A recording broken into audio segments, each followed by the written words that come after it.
Unlike any other period drama, Bridgerton is truly unique. Given the historical period, it's no surprise that sex is an element of Bridgerton, which follows gorgeous young aristocratic Daphne Bridgerton, Phoebe Dynevor, as she makes her social debut in 1813 London, intending to marry for love that entails sex. What makes this show so sexually charged? Here's everything we know thus far on the subject. Well, the double standard aspect led to intensive sex in Bridgerton. Bridgerton depicts this aspect of Regency life extremely well. Quote, genteel females were expected to be innocent virgins on their wedding day to men from all over the world who had already experimented on married women overseas. Servant girls, the odd actress, and prostitutes, Vickery explained. These men of the world have already practiced on married ladies from other countries. Servant girls, the occasional actress, and prostitutes. Men's sexual interactions with servants are startlingly casually reported in their diaries. Men had the right to make sexual demands on their wives after they married. There was no such thing as marital rape as a criminal offense. In every civilization on the earth, women were taught to ignore men's unethical behavior and misdeeds. Before 1922, the only cause for a man to divorce his wife was adultery. However, this did not apply to women. Because of this double standard, men were apt to dislike and value those women who were willing to sleep with them outside of marriage. Vickery writes, quoting Lord Sandwich's colorful reprimand, "He that gets a wench with a kid and then marries her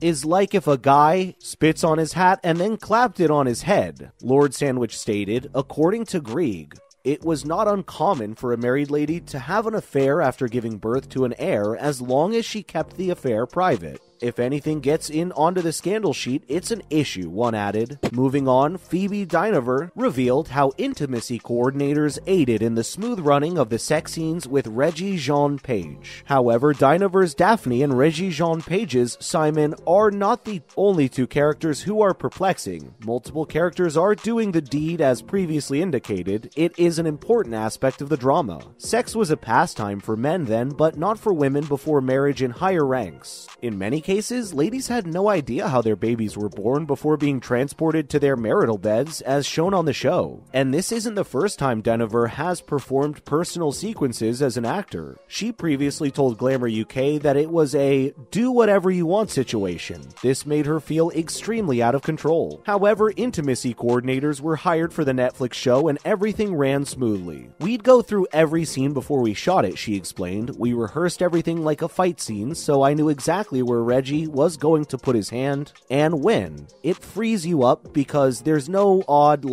oh, what is he going to do now? Following that, Bridgerton contains a lot of sex, with one scene drawing a lot of flack for being non-consensual. With a lot of sex comes a lot of responsibility, which some argue Bridgerton wasn't always up to, including a continuous sex scene with Daphne and Simon. On his deathbed, the Duke of Hastings vowed to his father that he would not leave him any heirs to compensate for his terrible treatment as a child. But of course, he didn't consider the possibility of falling in love with someone, aka Daphne. So when he marries her, he takes advantage of her lack of experience with childbirth. But when she discovers how women become pregnant, and that Simon has chosen not to have children, although he physically can, she is enraged. As a result, she forces Simon to stay with her until he finishes. Fans were outraged by the scene's total lack of permission, and Bridgerton creator Chris Van Dusen addressed it in an interview with Entertainment Weekly. Quote, "We had a lot of conversations in the book about the specific occurrence," Van Dusen remarked. "I've always referred to the show's first season as The Education of Daphne Bridgerton if it had a subtitle. That incident fits with the whole narrative, that she starts this picture-perfect, wide-eyed, naive debutante. He continues, saying that viewers will see Daphne develop into this woman as she sheds society's constraints and finds out what she's capable of. It's just part of her path," he explained, and we did talk a lot about how to approach it and deal with it. Up next, was Daphne's maid smarter than her mistress? Daphne, frustrated by her lack of knowledge about sex, eventually turns to her maid Rose, Molly McGlynn, for some honest advice. It's not a stretch to believe Rose would have been better knowledgeable about intimate topics. Premarital sex sex was a common and accepted element of advanced courtship among the laboring poor. Vickery argues, on their wedding day many ordinary ladies were pregnant. The servants would almost certainly be far more experienced. They may not have had much choice. According to Grieg, domestic servants, quote, were commonly seen as prey by their male masters, unquote. Moving on, do Georgians not have a reputation for being a little decadent? Yes, but as we see in Bridgerton, lustful behavior is strictly prohibited in the ballroom, according to Grieg. Many historians consider the Georgian period 1714 through 1837, which included the Regency period 1811 through 1820, to be the true sexual revolution in the Western world rather than the 1960s. Over a century, British culture became much more secular and church restrictions governing sexuality were abandoned. We know that Regency society is often a fairly bawd society. Greg explains, extramarital sex is no longer criminal, but most adult consensual sex is legal, and London has a very open culture of prostitution. We get celebrity mistresses and courtesans. From 1811 through 1820, the Prince Regent, later King George IV, who reigned as a proxy for his father, the mentally ill King George III, had multiple lovers, a secret, unlawful marriage, and several suspected illegitimate offspring. Following that, wouldn't a man like Simon want children? Yes, one of the most improbable aspects of Bridgerton is Simon's steadfast refusal to become a father. Noblemen married to ensure the dynasty's survival. It wouldn't be ludicrous if a peer decided not to have children, Vickery argues. Virility and potency were viewed as paradigmatic, favorable male characteristics. At the same time, women were under great pressure to produce heirs, and were often criticized if they did not. Infertility was a source of shame for me, she continues. However, Simon's favorite method of birth control is most likely withdrawal. Next up, were there Regency-era tabloids like Lady Whistledown's? Yes. Grieg's book, The Beau Monde, Fashionable Society in Georgian London, delves into the era's celebrity culture. The news were full of raunchy details about what people were up to. In a feature dubbed Tete à Tete, one publication covered the scandals and affairs of London's upper crust. Unlike Lady Whistledown, these tabloids would have made a token attempt to conceal the subjects' identities by using initials rather than full names. But it's not like you needed a lot of inside knowledge to know who the Duke of Aish was, Grieg argues.